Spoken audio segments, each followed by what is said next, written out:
Hello students and parents, welcome to RS chemistry. ಈ ಒಂದು ವಿಡಿಯೋದಲ್ಲಿ ಒಂದು 2 ರಿಂದ 3 ವಿಷಯಗಳನ್ನ ಇಂಪಾರ್ಟೆಂಟ್ ವಿಷಯಗಳನ್ನ ಡಿಸ್ಕಸ್ ಮಾಡೋಣಂತೆ. ಸೊ ಮೊದಲನೇದಾಗಿ ಕೆಇ ಅವರ second provisional result for the first round of NEET release ಮಾಡಿದ್ದಾರೆ. ಕನ್ಫ್ಯೂಸ್ ಮಾಡ್ಕೋಬೇಡಿ, ಇದು ಸೆಕೆಂಡ್ ರೌಂಡ್ ರಿಸಲ್ಟ್ ಅಲ್ಲ, ಕೆಇಎಯ ಫಸ್ಟ್ ರೌಂಡಿನ ಸೆಕೆಂಡ್ ಪ್ರೊವಿಷನಲ್ ರಿಸಲ್ಟ್ ಅನ್ನ ರಿಲೀಸ್ ಮಾಡಿದ್ದಾರೆ. ಮತ್ತೆ ಇವತ್ತು 8 ಗಂಟೆ ತನಕ ನಿಮಗೆ ಏನಾದ್ರೂ ಚೇಂಜಸ್ ಅಂದ್ರೆ ಏನಾದ್ರೂ ಮಿಸ್ಟೇಕ್ ಇದೆ ಅಂತ ಅನ್ಸಿದ್ರೆ ಮೆಸೇಜ್ ಮೇಲ್ ಮಾಡೋದಕ್ಕೆ ಅವಕಾಶವನ್ನ ಕೊಟ್ಟಿದ್ರು. ಸೊ ಸೊ ಆ ಒಂದು ರಿಸಲ್ಟ್ ಪಟ್ಟಿಯನ್ನು ನೀವು ಇಲ್ಲಿ ನೋಡಬಹುದು, ಮೆಡಿಕಲ್ ಮತ್ತೆ ಡೆಂಟಲ್ ಗೆ ಸಂಬಂಧಪಟ್ಟ ಹಾಗೆ. ಅಂಡ್ ಇಲ್ಲಿ ಇವತ್ತು ಸಂಜೆಯ ತನಕ ನಿಮ್ಗೆ ಮೇಲ್ ಮಾಡೋದಕ್ಕೆ ಅವಕಾಶವನ್ನು ಕೊಟ್ಟಿದ್ರು. ಬಟ್ ನನಗನ್ಸೋ ಪ್ರಕಾರ ಯಾರದ್ದು ಅಂತ ಏನು ಮಿಸ್ಟೇಕ್ಸ್ ಇಲ್ಲ ಈ ಸಾರಿ. ಯಾಕಂದ್ರೆ ಲಾಸ್ಟ್ ಟೈಮ್ ನಾನು ಕ್ಲಾಸ್ ಸಿ ಮತ್ತೆ ಕ್ಲಾಸ್ ಡಿ ವಿದ್ಯಾರ್ಥಿಗಳನ್ನ ಬಿಟ್ಟಿದ್ರು ಕೆಲವೊಂದಷ್ಟು ಸ್ಟೂಡೆಂಟ್ಸ್ ಗಳಿಗೆ ಅಂತ ಹೇಳಿದ್ದೆ. ಬಟ್ ಅದು ಟೆಕ್ನಿಕಲ್ ಎರರ್ ಇರೋದ್ರಿಂದ ಅದನ್ನು ಕೂಡ ಆಡ್ ಮಾಡಿದ್ದಾರೆ. ಅದಕ್ಕಾಗಿ ಏನೂ ಪ್ರಾಬ್ಲಮ್ ಆಗಿಲ್ಲ, ಎಲ್ಲವೂ ಕೂಡ ಕರೆಕ್ಟ್ ಇದೆ ನನ್ನ ಒಂದು ಅಬ್ಸರ್ವೇಷನ್ ಪ್ರಕಾರ. ಸೊ ಆ ಕಾರಣಕ್ಕೆ ಮೇ ಬಿ ನಾಳೆ ಬೆಳಗ್ಗೆ ಹೊತ್ತಿಗೆ ಅಥವಾ ಇವತ್ತು ಮಧ್ಯರಾತ್ರಿ ಹೊತ್ತಿಗೆ ನಿಮಗೆ ನೀಟ್ ರೌಂಡಿನ ಅಂದ್ರೆ KEA first round NEET final result announce ಆಗುವಂತ ಚಾನ್ಸ್ ಇದೆ. ಸೊ ಅನೌನ್ಸ್ ಮಾಡಿದ ಮೇಲೆ ಮುಂದಿನ ಶೆಡ್ಯೂಲ್ ಅನ್ನು ಅವರು ರಿಲೀಸ್ ಮಾಡ್ತಾರೆ, ಯಾವಾಗ ಏನೇನು ಅಂತ ಹೇಳಿ. ಅದಕ್ಕಾಗಿ ವೇಟ್ ಮಾಡೋಣಂತೆ. ಸೊ ನೆಕ್ಸ್ಟ್ ಪಾಯಿಂಟ್ ಏನು ಅಂತಂದ್ರೆ, ಇದರಲ್ಲಿ ಕಟ್ ಆಫ್ ಅಂತ ಬಂದಾಗ ಮಾಕ್ ಅಲಾಟ್ಮೆಂಟ್ ಅಲ್ಲಿ ಏನು ಕಟ್ ಆಫ್ ಇದೆ ಅದಕ್ಕೇನು ಬಹಳ ಡಿಫರೆನ್ಸ್ ಆಗಿಲ್ಲ. ಬಟ್ ಮಾಕ್ ಅಲಾಟ್ಮೆಂಟ್ ಗಿಂತ ಫಸ್ಟ್ ಪ್ರೊವಿಷನಲ್ ಅಲಾಟ್ಮೆಂಟ್ ಏನು ಕೊಟ್ಟಿದ್ರು ಆ ಕಟ್ ಆಫ್ ಗಿಂತ ಸ್ವಲ್ಪ ಜಾಸ್ತಿ ಹೋಗಿದೆ ಅಂತ ಹೇಳ್ಬೋದು. ಈಗ ಫಾರ್ ಎಕ್ಸಾಂಪಲ್ ಜನರಲ್ ಮೆರಿಟ್ ಅಲ್ಲಿ 91,000 ಆಡೇ ಇದೆ, ಆದ್ರೆ ಲಾಸ್ಟ್ ಟೈಮ್ ಗಿಂತ 1-2 ಸೀಟ್ ಮೇಲೆ ಹೋಗಿದೆ. ಅದು ನಾನು ಎಕ್ಸ್ಪೆಕ್ಟೆಡ್ ಹೇಳಿದ್ದೆ, ನನ್ನ ಒಂದು ಅನಾಲಿಸಿಸ್ ಪ್ರಕಾರ ಕೆಳಗೆ ಹೋಗ್ಬೋದು ಅಂತ ಇತ್ತು ನಂದು. ಅಂದ್ರೆ 87,000 ತನಕ ಹೋದ್ರೂ ಆಶ್ಚರ್ಯ ಇಲ್ಲ ಅಂತ ಇತ್ತು. ಯಾಕಂದ್ರೆ ಈ ಕ್ಲಾಸ್ ಸಿ ಮತ್ತೆ ಡಿ ನಂಬರ್ ಆಫ್ ಸ್ಟೂಡೆಂಟ್ಸ್ ಗಳು ಏನಾದ್ರು ಜಾಸ್ತಿ ಇರಬಹುದಾ ಅಂತ ಹೇಳಿ. ಬಟ್ ಆ ನಂಬರ್ ಆಫ್ ಸ್ಟೂಡೆಂಟ್ಸ್ ಗಳು ಏನೇ ಇದ್ರು ಕೂಡ ಬಹಳಷ್ಟು ಜನ ಸ್ಟೂಡೆಂಟ್ಸ್ ಗಳು ಕೆಇಎದಿಂದ MCSE ಗೆ ಹೋಗಿರೋದ್ರಿಂದ ಸೊ ಆ ಕಾರಣಕ್ಕೆ ಇಲ್ಲಿ ಡೆಫಿನೆಟ್ಲಿ ಚೇಂಜಸ್ ಗಳು ಆಗಿವೆ. ಅಂದ್ರೆ ನಮ್ಮ ಎಕ್ಸ್ಪೆಕ್ಟೇಷನ್ ಪ್ರಕಾರ ಏನು ಕೆಳಗಡೆ ಹೋಗಬಹುದಿತ್ತು, ಬಟ್ ಅದು ಹೋಗಿಲ್ಲ. ಸೊ ಅದು ಒಂದು ಒಳ್ಳೆಯ ನ್ಯೂಸ್. ಬಟ್ ಉಳಿದಂತ ಕೆಟಗರಿಯಲ್ಲಿ ಸ್ವಲ್ಪ 1,000-2,000 ಜಾಸ್ತಿನೇ ಹೋಗಿದೆ. ಅಂದ್ರೆ ಫಾರ್ ಎಕ್ಸಾಂಪಲ್ 2AG ಅಲ್ಲಿ 1,15,000 ಇರೋದು 1,17,000 ತನಕ ಹೋಗಿದೆ. ಈ ರೀತಿ ಬೇರೆ ಬೇರೆ ಕೆಟಗರಿಯಲ್ಲಿ ಬದಲಾವಣೆಗಳು ಬಂದಿದೆ. Once again SSC group C ಕೆಟಗರಿಯಲ್ಲಿ ಅಷ್ಟು ಚೇಂಜ್ ಆಗಿಲ್ಲ, STG ಕೆಟಗರಿಯಲ್ಲೂ ಅಷ್ಟು ಚೇಂಜ್ ಆಗಿಲ್ಲ. ಯಾಕಂದ್ರೆ ಟಾಪ್ ಅಲ್ಲಿ ಎಷ್ಟು ಜನ ವಿದ್ಯಾರ್ಥಿಗಳು MCC ಗೆ ಹೋಗ್ತಾರಲ್ವಾ ಅವರ ಸಂಖ್ಯೆ ಅಷ್ಟೊಂದು ಇರೋದಿಲ್ಲ. SC ಕೆಟಗರಿಯಲ್ಲಿ ಒಂದು ಡಿಸ್ಅಡ್ವಾಂಟೇಜ್ ಈ ವರ್ಷ ಏನಂದ್ರೆ, SC ಕೆಟಗರಿಯಲ್ಲಿ ಹೋಗಿದ್ರು ಕೂಡ ಅವರು ಮತ್ತೆ ABC ಅಂತ ಹೇಳಿ ಬೇರೆ ಬೇರೆ ಕೆಟಗರಿಯಲ್ಲಿ ಹೋಗೋದಕ್ಕೆ ಸೊ ಅಷ್ಟೊಂದು ಬದಲಾವಣೆಗಳು ಆಗಿಲ್ಲ. ಬಟ್ ಈಗಲೂ ಕೂಡ ಬೇಜಾರಾಗುವಂತ ವಿಷಯ ಏನು ಅಂತ ಅಂದ್ರೆ, ನಾನು ನಿಮ್ಗೆ ತೋರಿಸ್ತೀನಿ ನೋಡಿ. ಈ 142, 190, 219, 237, 289, ಸೊ 432, 456 ಇಂತಹ ಆಲ್ ಇಂಡಿಯಾ ರ್ಯಾಂಕ್ ಇರುವಂತ ವಿದ್ಯಾರ್ಥಿಗಳು ಈ ಒಂದು Bengaluru medical college all India ಕೋಟಾದಲ್ಲಿ Bengaluru medical college so cut off ಏನಿದೆ ಅದಕ್ಕಿಂತ ಕಡಿಮೆ ಇರುವಂತ ವಿದ್ಯಾರ್ಥಿಗಳು ಕೆಇಯಲ್ಲಿ ಸೀಟ್ ತಗೊಳ್ಳೋದಕ್ಕಿಂತ MCC ಯಲ್ಲೇ ತಗೊಳ್ಬೋದಾಗಿತ್ತಲ್ವಾ? ಸೊ ಗೊತ್ತಿಲ್ಲ, ಬಟ್ ನಾನು ಹೇಳೋದಿಷ್ಟೇ, ಇವರ ಮಾರ್ಕ್ಸ್ ಚೆನ್ನಾಗಿದೆ, ಆಲ್ ಇಂಡಿಯಾ ರ್ಯಾಂಕ್ ಬಹಳ ಚೆನ್ನಾಗಿದೆ. ಬಟ್ ಇವರ ಹೃದಯ ಅಷ್ಟು ದೊಡ್ಡದಾಗಿಲ್ಲ ಅಂತ ಹೇಳೋದಕ್ಕೆ ಇಷ್ಟಪಡ್ತೀನಿ, ಅಷ್ಟು ವಿಶಾಲವಾಗಿಲ್ಲ ಅಂತ ಹೇಳೋದಕ್ಕೆ ಇಷ್ಟಪಡ್ತೀನಿ. ಬಟ್ ಇರ್ಲಿ, ಫೈನಲಿ ಅವ್ರವ್ರ ಡಿಸಿಷನ್ ಅವ್ರವ್ರಿಗೆ ಬಿಟ್ಟಿದ್ದು. ಆದ್ರೆ ಹೀಗೆ ಮಾಡಿದ್ದಿದ್ರೆ ಅಂದ್ರೆ ಈ ಟಾಪ್ ವಿದ್ಯಾರ್ಥಿಗಳು ನೋಡಿ 1000 ಒಳಗಡೆ ಎಷ್ಟು ಜನ ಇದ್ದಾರೆ ನೋಡಿ. ಆಲ್ಮೋಸ್ಟ್ 25 ಸ್ಟೂಡೆಂಟ್ಸ್ ಗಳು ಅಂತ ತಗೊಂಡ್ರು ಕೂಡ 25 ಜನ ಇವರಿಗೆ ಬೆಂಗಳೂರು ಮೆಡಿಕಲ್ ಕಾಲೇಜ್ ಅಂತೂ ಸಿಕ್ಕಿತ್ತಲ್ವಾ.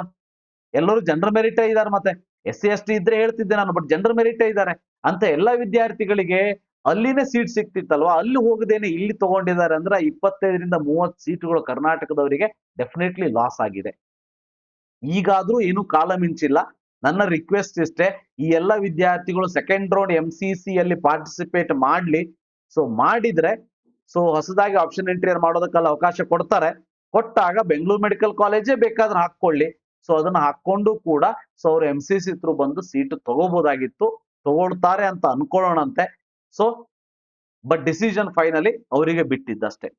ಇರ್ಲಿ, ಬಟ್ ನೋಡಿದಾಗ ಸ್ವಲ್ಪ ನಮಗೂ ಕೂಡ ಬೇಜಾರಾಗುತ್ತೆ, ಹೊಟ್ಟೆ ಉರಿಯುತ್ತೆ. ಯಾಕಂದ್ರೆ ಕರ್ನಾಟಕದ ಮತ್ತೊಬ್ಬ ವಿದ್ಯಾರ್ಥಿಗಳ ಹೆಲ್ಪ್ ಆಗ್ತಿತ್ತಲ್ವಾ ಅನ್ನೋ ಒಂದು ಕನ್ಸರ್ನ್ ನಮ್ದಷ್ಟೇ. ಬಟ್ ಸ್ವಂತ ನಿರ್ಧಾರ ಅವರಿಗೆ ಬಿಟ್ಟಿದ್ದು, ಬಿಟ್ಬಿಡೋಣಂತೆ. ಇನ್ನು ಅದೇ ರೀತಿ ನಿಮಗೆ ನೀಟ್ ಡೆಂಟಲ್ ಗೆ ಸಂಬಂಧಪಟ್ಟ ಕೂಡ ರಿಸಲ್ಟ್ ಅನ್ನ ಅನೌನ್ಸ್ ಮಾಡಿದ್ದಾರೆ. ಸೊ ಅದಕ್ಕೆ ಸಂಬಂಧಪಟ್ಟಾಗ ಒಂದು ನೋಟಿಫಿಕೇಶನ್ ಕೂಡ ಕೊಟ್ಟಿದ್ದಾರೆ ನೋಡಿ. ಸೊ 28ನೇ ತಾರೀಕು, ಇವತ್ತು 27ನೇ ತಾರೀಕು 8 ಗಂಟೆ ಒಳಗೆ ಮೆಸೇಜ್ ಮಾಡಿ ಅಂತ ಹೇಳಿದ್ರು. ಅದು ಟೈಮ್ ಕೂಡ ಮುಗಿದಿದೆ. ಮೇ ಬಿ ನಾಳೆಯ ಹೊತ್ತಿಗೆ ಫೈನಲ್ ರಿಸಲ್ಟ್ ಅನೌನ್ಸ್ ಆಗ್ಬೋದು. ಅದಾದ್ಮೇಲೆ ಶೆಡ್ಯೂಲ್ ಅನ್ನು ಕೊಡ್ತಾರೆ, ನೋಡೋಣ. ಇನ್ನು ಎರಡನೇದಾಗಿ MCC ಯಲ್ಲಿ ಸೆಕೆಂಡ್ ರೌಂಡ್ ಶೆಡ್ಯೂಲ್ ಅನ್ನ ರಿಲೀಸ್ ಮಾಡಿದ್ದಾರೆ. ನಿಮಗೆಲ್ಲ ಗೊತ್ತಿರೋ ಹಾಗೆ MCC ಯಲ್ಲಿ ಫಸ್ಟ್ ರೌಂಡ್ ಅಲ್ಲಿ ಫ್ರೀಸ್ ತಗೊಂಡಂತ ವಿದ್ಯಾರ್ಥಿಗಳಿಗೆ ಅಡ್ಮಿಷನ್ ತಗೊಳ್ಳೋದಕ್ಕೆ 31ನೇ ತಾರೀಕಿಗೆ ಲಾಸ್ಟ್ ಡೇಟ್ ಇದೆ. ಫ್ಲೋಟ್ ಅನ್ನ ಸೆಲೆಕ್ಟ್ ಮಾಡೋದಕ್ಕೂ 31ಕ್ಕೆ ಲಾಸ್ಟ್ ಡೇಟ್ ಇದೆ. ಅದಾದ ಮೇಲೆ 3ನೇ ತಾರೀಕಿನಿಂದ 8ನೇ ತಾರೀಕಿನವರೆಗೆ ರಿಜಿಸ್ಟ್ರೇಷನ್ ಮಾಡ್ಕೊಳ್ಳೋದಕ್ಕೆ ಸಮಯವನ್ನು ಕೊಟ್ಟಿದ್ದಾರೆ. ಸೊ 9th ಸೆಪ್ಟೆಂಬರ್ ವರೆಗೆ, 3rd ಇಂದ 9th ಸೆಪ್ಟೆಂಬರ್ ವರೆಗೆ ಚಾಯ್ಸ್ ಫಿಲ್ಲಿಂಗ್ ಅನ್ನು ಮಾಡೋದಕ್ಕೆ ಅವಕಾಶವನ್ನು ಕೊಟ್ಟಿದ್ದಾರೆ. ಸೊ 11ನೇ ತಾರೀಕು ರಿಸಲ್ಟ್ ಅನೌನ್ಸ್ ಆಗುತ್ತೆ. 12ರಿಂದ 18ನೇ ತಾರೀಕಿನವರೆಗೆ ಆಲ್ಮೋಸ್ಟ್ 7 ದಿನ ಏನು ಟೈಮ್ ಕೊಟ್ಟಿದ್ದಾರೆ, ಅದು ರಿಪೋರ್ಟ್ ಮಾಡೋದಕ್ಕೆ ಟೈಮ್ ಅನ್ನ ಕೊಟ್ಟಿರುವಂತದ್ದು. ಇದು ಸೆಕೆಂಡ್ ರೌಂಡ್ ಶೆಡ್ಯೂಲ್. ಸೊ 11ನೇ ಸೆಪ್ಟೆಂಬರ್ಗೆನೆ ರಿಸಲ್ಟ್ ಬರಲಿ, ಯಾಕಂದ್ರೆ ಮತ್ತೆ ಮುಂದೆ ಹೋಗಬಾರ್ದು ಅಂತ ನನ್ನ ಒಂದು ಆಸೆ ಅಷ್ಟೇ. ಅದಕ್ಕೆ ತಕ್ಕ ಹಾಗೆ ಸ್ಟೇಟ್ ದವರಿಗೂ ಕೂಡ ಒಂದು ಶೆಡ್ಯೂಲ್ ಅನ್ನ ರಿಲೀಸ್ ಮಾಡಿದ್ದಾರೆ. ಬಟ್ ಸ್ಟೇಟ್ ಶೆಡ್ಯೂಲ್ ಮತ್ತೆ MCC ಶೆಡ್ಯೂಲ್ ಆಲ್ಮೋಸ್ಟ್ ಸೇಮೇ ಇರೋದಕ್ಕೆ ನನಗನ್ಸೋ ಪ್ರಕಾರ ಸ್ಟೇಟ್ ಶೆಡ್ಯೂಲ್ ಸ್ವಲ್ಪ ಎಕ್ಸ್ಟೆಂಡ್ ಆಗಬಹುದು. ಯಾಕಂದ್ರೆ ಇಲ್ಲಿ ನೋಡಿ, ಇಲ್ಲೂ ಕೂಡ last date of joining state counselling 18 September ಕೊಟ್ಟಿದ್ದಾರೆ. ಇಲ್ಲೂ ಕೂಡ 18 ಸೆಪ್ಟೆಂಬರ್ ಕೊಟ್ಟಿದ್ದಾರೆ. ಸೊ ಅಟ್ ಲೀಸ್ಟ್ ಇಲ್ಲಿ 18th ಕೊಟ್ಟಾಗ ಅಲ್ಲಿ ಒಂದು 2022 ತನಕ ಕೊಡ್ಬೇಕು ಅವರು. ಮತ್ತೆ ಸ್ಟೇಟ್ ಕೌನ್ಸಿಲಿಂಗ್ ಬರೀ 7 to 11th ಅಂತ ಹೇಳಿ ಒಂದು 6 ದಿನ ಅಷ್ಟೇ ಕೊಟ್ಟಿರೋದಕ್ಕೆ ಇಷ್ಟು ಸಾಕಾಗೋದಿಲ್ಲ. ಆ ಕಾರಣಕ್ಕೆ ಸ್ಟೇಟ್ಗಳು ಕೂಡ ರಿಕ್ವೆಸ್ಟ್ ಮಾಡಿಕೊಂಡು ಅದರಲ್ಲೂ ಚೇಂಜಸ್ಗಳು ಆಗ್ಬಹುದು. ವೇಟ್ ಮಾಡೋಣಂತೆ. ಇದು ಸ್ಟೇಟ್ ಕೌನ್ಸಿಲಿಂಗ್ ಗೆ ಸಂಬಂಧಪಟ್ಟ ಹಾಗೆ. ಇನ್ನು KCET ಕೌನ್ಸಿಲಿಂಗ್ ಗೆ ಸಂಬಂಧಪಟ್ಟ ಹಾಗೆ ಒಂದು ಇಂಪಾರ್ಟೆಂಟ್ ಪಾಯಿಂಟ್ ಏನು ಅಂತ ಅಂದ್ರೆ, KCET ಗೆ ಸಂಬಂಧಪಟ್ಟ ಹಾಗೆ ಅಡ್ಮಿಷನ್ ಅನ್ನು ಮಾಡ್ಕೊಳ್ಳೋದಕ್ಕೆ 28 ಅಂದ್ರೆ ನಾಳೆ ಏನು ಲಾಸ್ಟ್ ಡೇಟ್ ಅನ್ನ ಕೊಟ್ಟಿದ್ರು, ಬಟ್ ಈಗ ಅದನ್ನ ಎಕ್ಸ್ಟೆಂಡ್ ಮಾಡಿದ್ದಾರೆ. ಚಾಯ್ಸ್ ಗಳನ್ನ ಆಯ್ಕೆ ಮಾಡ್ಕೊಳ್ಳೋದಕ್ಕೆ 29th ರಾತ್ರಿ 11:59 ತನಕ ಟೈಮ್ ಅನ್ನು ಕೊಟ್ಟಿದ್ದಾರೆ, ಅಂದ್ರೆ ಸ್ಯಾಟರ್ಡೆ ವರೆಗೆ. ಸೊ ಚಾಯ್ಸ್ ಅನ್ನು ಸೆಲೆಕ್ಟ್ ಮಾಡಿ ಫೀಸ್ ಅನ್ನ ಪೇಮೆಂಟ್ ಮಾಡೋದಕ್ಕೆ 31ನೇ ತಾರೀಕು ಮಧ್ಯಾಹ್ನ 2 ಗಂಟೆವರೆಗೆ ಟೈಮ್ ಕೊಟ್ಟಿದ್ದಾರೆ. ಸೊ ಅಡ್ಮಿಷನ್ ತಗೊಳ್ಳೋದಕ್ಕೆ 31ನೇ ತಾರೀಕು 6 ಗಂಟೆಯ ತನಕ ಸಮಯವನ್ನ ಕೊಟ್ಟಿದ್ದಾರೆ. ಸೊ ಇದು ನ್ಯೂ ಶೆಡ್ಯೂಲ್ ಎಕ್ಸ್ಟೆಂಡ್ ಮಾಡಿರೋದು, ನಿಮಗೆ ಗೊತ್ತಿರ್ಲಿ ಅಂತ ಹೇಳ್ತಾ ಇದ್ದೀನಿ. ಇದರ ಜೊತೆಗೆ ನಮಗೆಲ್ಲ ಗೊತ್ತಿರ್ಲಿ, ಇವತ್ತು KEಯಲ್ಲಿ ಬಹಳ ದೊಡ್ಡ ಗಲಾಟೆಗಳೇ ಆಗಿವೆ. ಅಂದ್ರೆ ಬಹಳ ಜನ ಪೇರೆಂಟ್ಸ್ಗಳು, ಪಾಲಕರು, ಮಕ್ಕಳು ಸೇರಿ ಪ್ರೊಟೆಸ್ಟ್ ಮಾಡಿದ್ದಾರೆ, ಧಿಕ್ಕಾರವನ್ನು ಕೂಗಿದ್ದಾರೆ. ಅದ್ರ ಜೊತೆಗೆ ಬಹಳ ಜನ ವಿದ್ಯಾರ್ಥಿಗಳು ತಮಗೆ ತೊಂದರೆ ಆಗಿದೆ ಅಂತ ಹೇಳಿ ಕಂಪ್ಲೇಂಟ್ ಮಾಡಿದ್ದಾರೆ. ಯಾಕೆ ಹಾಗಾಯ್ತು? ಯಾಕಂದ್ರೆ ನಿನ್ನೆ KE ಅವರು ವಿಡಿಯೋದಲ್ಲಿ ತಮ್ಮ ಒಂದು ಕ್ಲಾರಿಫಿಕೇಶನ್ ಅನ್ನು ಕೊಟ್ರು. ಯಾರು 5,000 ರೂಪಾಯಿ ಪೇಮೆಂಟ್ ಮಾಡಬೇಕು ಅವರು, ಬಟ್ ಅದ್ರ ಜೊತೆಗೆ ಏನಂತ ಹೇಳಿದ್ರು, ಸ್ಟ್ರಿಕ್ಟ್ಲಿ 5,000 ರೂಪಾಯಿಗೆ ಆನ್ಲೈನ್ ಪೇಮೆಂಟ್ ನಾವು ಕೊಡೋದಿಲ್ಲ ಆಪ್ಷನ್ ಅನ್ನ, ನೀವು ಎಲ್ಲೇ ಇದ್ರು ಕೂಡ KEಗೆ ಬಂದ್ಬಿಟ್ಟು ಕ್ಯಾನ್ಸಲ್ ಮಾಡ್ಕೊಂಡು ಹೋಗಿ ಅಂತ ಹೇಳಿದ್ರು. ಆದ್ರೆ ಬಹಳ ಜನ ವಿದ್ಯಾರ್ಥಿಗಳಿಗೆ ಏನಾಯ್ತು, 5,000 ರೂಪಾಯಿ ಕೊಟ್ಟು ಕ್ಯಾನ್ಸಲ್ ಮಾಡ್ಕೊಳ್ಳೋದಕ್ಕೆ ಇನ್ನೂ 5,000 ರೂಪಾಯಿಯನ್ನ ಕೊಟ್ಟು KEಗೆ ಹೋಗುವಂತ ಪರಿಸ್ಥಿತಿ ಬಂದ್ಬಿಡ್ತು. ನೋಡಿ, ಈಗ ಉತ್ತರ ಕರ್ನಾಟಕದ ರಾಯಚೂರು, ಗುಲ್ಬರ್ಗನು, ಧಾರವಾಡನು, ಹುಬ್ಳಿನ ಇದ್ರೆ, ಇಲ್ಲಿಂದ ನಾನು ಬೆಂಗಳೂರಿಗೆ ಹೋಗಿ ಕ್ಯಾನ್ಸಲ್ ಮಾಡ್ಕೊಂಡು ಬರೋದಕ್ಕೇನೆ ಒಬ್ಬರೇ ಸ್ಟೂಡೆಂಟ್ಗೆ ಒಂದೇ ಅಂತೂ ಕಳಿಸ್ಲಿಕ್ಕೆ ಬರೋದಿಲ್ಲ. ಸ್ಟೂಡೆಂಟ್ ಕಂಪಲ್ಸರಿ ಅಂತ ಹೇಳ್ತಾ ಇದ್ದಾರೆ. ಯಾಕಂದ್ರೆ ಸ್ಟೂಡೆಂಟಿನ ಫೇಸ್ ಐಡಿಯನ್ನ ತಗೊಂಡೇ ಪ್ರೊಸೀಜರ್ ನ ಮಾಡಬೇಕು. Student compulsory. ಸ್ಟೂಡೆಂಟ್ ಒಬ್ಬರನ್ನೇ ಕಳಿಸ್ಲಿಕ್ಕೆ ಬರೋದಿಲ್ಲ, ಯಾರಾದ್ರೂ ಒಬ್ರು ಗಾರ್ಡಿಯನ್ ಅಥವಾ ಪೇರೆಂಟ್ ಹೋಗ್ಬೇಕು. ಇಬ್ಬರು ಪರ್ಸನ್ನಿಗೆ ಇಲ್ಲಿಂದ ಬೆಂಗಳೂರಿಗೆ ಹೋಗಿ ಬರೋ ಖರ್ಚು ಮತ್ತೆ ಅಲ್ಲಿ ಉಳ್ಕೊಳ್ಳೋದು, ಊಟದ ಖರ್ಚು ಸೇರಿದ್ರೆ 5,000ಕ್ಕಿಂತ ಜಾಸ್ತಿ ಆಗ್ತದೆ. ಆ 5,000 ಬೇರೆ, ಅಲ್ಲಿ ಹೋಗಿ 5,000 ರೂಪಾಯಿ ಕಟ್ಟೋದು ಬೇರೆ.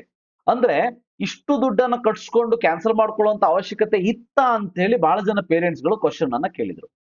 ಇರ್ಲಿ, ಅವ್ರದ್ದೇನೋ ಒಂದು ರೂಲ್ ಇದೆ, ರೂಲ್ ಮಾಡಿದ್ರು, ಎಲ್ಲ ಹೌದು. ಆದ್ರೆ ಆನ್ಲೈನ್ ಸೀಟ್ ಕ್ಯಾನ್ಸಲೇಷನ್ ಕೊಡ್ಬೋದಾಗಿತ್ತು.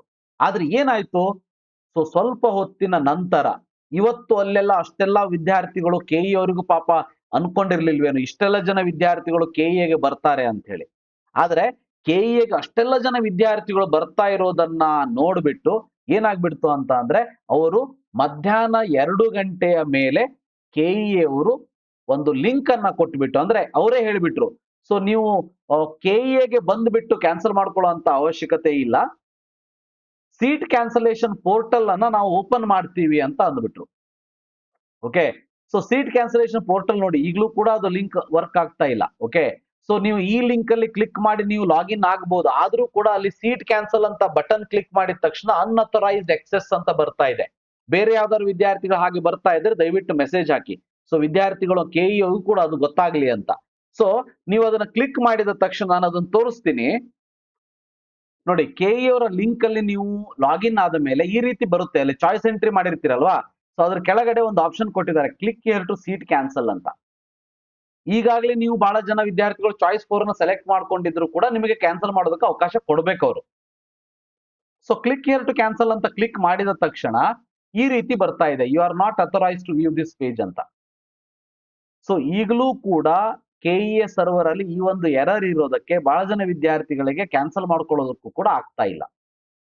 ಆದ್ರೆ ಏನಾಯ್ತು, ಇವತ್ತು ಕೆಇಎಗೆ ಹೋದಾಗ ಮಧ್ಯಾಹ್ನದ ತನಕ ವಿದ್ಯಾರ್ಥಿಗಳನ್ನ ನಿಲ್ಸ್ಕೊಂಡು ಮಧ್ಯಾಹ್ನದ ಮೇಲೆ ಅವರು ಅನೌನ್ಸ್ ಮಾಡ್ತಾರೆ, ಸೊ ನೀವು ಮನೆಗೆ ಹೋಗ್ಬಿಡಿ, ಮನೆಗೆ ಹೋಗಿ ಆನ್ಲೈನ್ ಅಲ್ಲಿ ಲಿಂಕ್ ಅನ್ನ ಕೊಟ್ಟಿದ್ದೀವಿ, ಅದರಲ್ಲಿ ಸೀಟ್ ಕ್ಯಾನ್ಸಲ್ ಮಾಡ್ಕೊಳ್ಳಿ ಅಂತ. ಸೊ ಆಗ ವಿದ್ಯಾರ್ಥಿಗಳು ಮತ್ತು ಪಾಲಕರ ಒಂದು ಸಿಟ್ಟು ಜಾಸ್ತಿ ಆಗ್ಬಿಡ್ತು. ಯಾಕೆ ಅಂತ ಅಂದ್ರೆ, ಇಷ್ಟು ಹೊತ್ತು ನಿಲ್ಸ್ಕೊಂಡ ಮೇಲೆ ನೀವು ಈ ರೀತಿ ಮಾಡ್ತಾ ಇದ್ದೀರಲ್ವ, ಮೊದಲೇ ಕೊಡ್ಬೋದಿತ್ತು ಅಂತ. ಬಟ್ ಅವ್ರು ಕೊಟ್ಟಿರುವಂತ ಲಿಂಕು ಈಗೂ ಕೂಡ ವರ್ಕ್ ಆಗ್ತಾ ಇಲ್ಲ. ಇಲ್ಲಿ ಏನು ಸೀಟ್ ಕ್ಯಾನ್ಸಲೇಷನ್ ಪೋರ್ಟಲ್ ಅಂತ ಇದೆ, ಅದನ್ನ ಕ್ಲಿಕ್ ಮಾಡಿದ್ರು ವರ್ಕ್ ಆಗ್ತಾ ಇಲ್ಲ. ಸೊ ಅದೇ ರೀತಿ ಇಲ್ಲಿ ನೀವು ಲಿಂಕ್ ಅಲ್ಲಿ ಜಾಯಿನ್ ಆದ್ರೂ ಕೂಡ, ಲಾಗಿನ್ ಆದ್ರೂ ಕೂಡ ನಿಮಗೆ ನಾನು ತೋರಿಸಿದ ಹಾಗೆ ಬರ್ತಾ ಇದೆ. ಇದು ಕೆಇ ಅವರು ಕರೆಕ್ಷನ್ ಅನ್ನ ಮಾಡ್ಕೋಬೇಕು, ಆದಷ್ಟು ಬೇಗ ಮಾಡ್ಕೊಂಡು ನಾಳೆ ತನಕ ಸೀಟ್ ಕ್ಯಾನ್ಸಲೇಷನ್ ಅನ್ನ ಆನ್ಲೈನ್ ಅಲ್ಲಿ ಮಾಡ್ಕೊಳ್ಳೋದಕ್ಕೆ ಅವಕಾಶ ಕೊಡ್ತಾರೆ ಅಂತ ಅನ್ಕೊಳ್ತೀನಿ ನಾನು. ಆದ್ರೆ ಸೊ ಎಲ್ಲವನ್ನೂ ಕೂಡ ಕೆಇ ಅವರ ಮೇಲೆ ಬ್ಲೇಮ್ ಮಾಡೋದಕ್ಕೆ ಬರೋದಿಲ್ಲ. ಆದರೆ ಕೆಲವೊಂದಷ್ಟು ಸಂದರ್ಭಗಳಲ್ಲಿ ಕೆಇ ಅವರು ಕೆಲವೊಂದಷ್ಟು ತೊಂದರೆಗಳನ್ನ ಆಗದ ರೀತಿಯಲ್ಲಿ ನೋಡ್ಕೊಳ್ಬಹುದಾಗಿತ್ತು. ಇದೇ ಆನ್ಲೈನ್ ಸೀಟ್ ಕ್ಯಾನ್ಸಲೇಷನ್ ಅನ್ನ ಮೊದಲೇ ಕೊಟ್ಬಿಟ್ಟಿದ್ರೆ, ನನ್ಗೆ ಗೊತ್ತು ಕೆಇ ಅವ್ರು ಯಾಕೆ ಕೊಟ್ಟಿರ್ಲಿಲ್ಲ ಅಂದ್ರೆ ಕೆಲವು ವಿದ್ಯಾರ್ಥಿಗಳು ಈ ರೀತಿ ಇರ್ಬೋದು ಅಂತ. ಬಟ್ ಇವತ್ತು ಸಾವಿರಾರು ನೂರಾರು ವಿದ್ಯಾರ್ಥಿಗಳು ಒಂದೇ ಸಲ ಕೆಇಗೆ ಹೋದಾಗ ಅವರಿಗೆ ಪ್ರಾಬ್ಲಮ್ ಫೇಸ್ ಆಗಿದೆ. ಸೊ ಆ ಕಾರಣಕ್ಕೆ ಆನ್ಲೈನ್ ಅಲ್ಲಿ ಕ್ಯಾನ್ಸಲೇಷನ್ ಮಾಡ್ಕೊಳ್ಳೋದಕ್ಕೆ ಅವಕಾಶ ಕೊಟ್ಟಿದ್ದಾರೆ. ಸೊ ನಾಳೆ ನಿಮ್ಮ ಈ ಒಂದು ಲಿಂಕ್ ಕರೆಕ್ಟ್ ಆದ್ಮೇಲೆ ಚಿಂತೆ ಮಾಡಬೇಡಿ, ಸೀಟ್ ಕ್ಯಾನ್ಸಲ್ ಅಂತ ಕ್ಲಿಕ್ ಮಾಡಿದ ಮೇಲೆ ಅಲ್ಲಿ ಏನೋ ಆಪ್ಷನ್ ಬರುತ್ತೆ, ಕ್ಯಾನ್ಸಲ್ ಮಾಡಿದ ಮೇಲೆ ನೀವು ಅದನ್ನ ಪ್ರಿಂಟ್ ತಗೊಂಡು ಇಟ್ಕೊಳ್ಳಿ ಅಂತ ಹೇಳೋದಕ್ಕೆ ಇಷ್ಟಪಡ್ತೀನಿ. ಸೊ ಇದಿಷ್ಟು ಇವತ್ತಿನ ಒಂದು ಇನ್ಫಾರ್ಮೇಶನ್. ಮೇ ಬಿ ನಿಮಗೆ ನಾಳೆ ಹೊತ್ತಿಗೆ ನೀಟ್ ರೌಂಡ್ 1 ಫೈನಲ್ ರಿಸಲ್ಟ್ ಬರುತ್ತೆ. ಬಂದ ತಕ್ಷಣ ಆ ರಿಸಲ್ಟಿನ ಒಂದು ಆದ್ಮೇಲೆ ಅಂದ್ರೆ ಯಾವ ರೀತಿ ಚಾಯ್ಸ್ ತಗೋಬೇಕು, ಚಾಯ್ಸ್ 1 2 3 4, ಸೊ ಇದರ ಒಂದು ಇನ್ಫಾರ್ಮೇಶನ್ ಕೆಇ ಅವರು ಕೊಡ್ತಾರೆ, ಶೆಡ್ಯೂಲ್ ಅನ್ನ ರಿಲೀಸ್ ಮಾಡ್ತಾರೆ. ಅಲ್ಲಿ ತನಕ ವೇಟ್ ಮಾಡೋಣ. So thank you for watching, have a nice day.